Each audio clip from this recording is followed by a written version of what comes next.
Hi, I thought I would do a quick update on uh, trying the Omnipod versus T-Slim. So I was on the Omnipod for several months, and it was nice not being attached. And my first few days on the Omnipod were really good.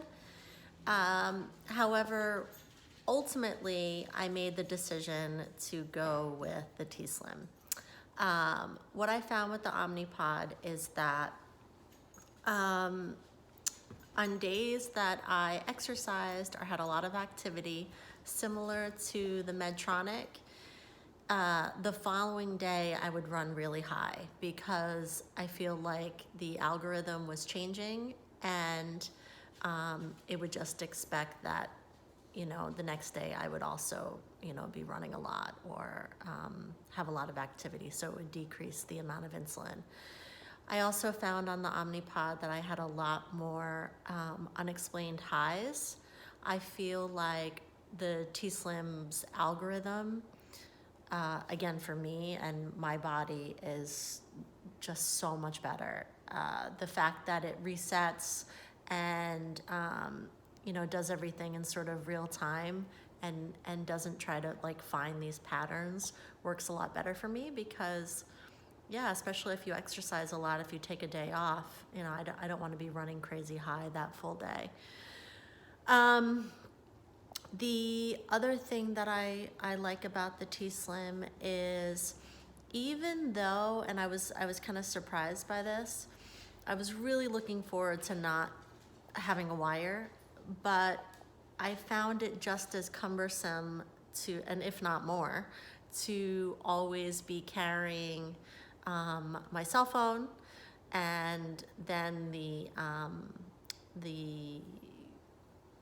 PDM or whatever that goes with it. So that almost felt like more work. I don't always want to have to know where my phone is and have it near me in order to know what my blood sugars are. And with the T-Slim, even though it's attached to my body, I don't know, I almost feel like it's in a sense easier because I don't have to have my phone near me, and I don't like to be tied to my phone every minute. The other thing, and probably the most important thing, is that I had issues, I think, with the cannula and the Omnipod. So within 2 months, 3 times, I had ketones. And yeah, it was kind of a bummer. And I don't think they make a metal version, but I find the metal cannula to be the most consistent, and it just always ensures that I'm definitely going to be getting insulin and there isn't the guesswork.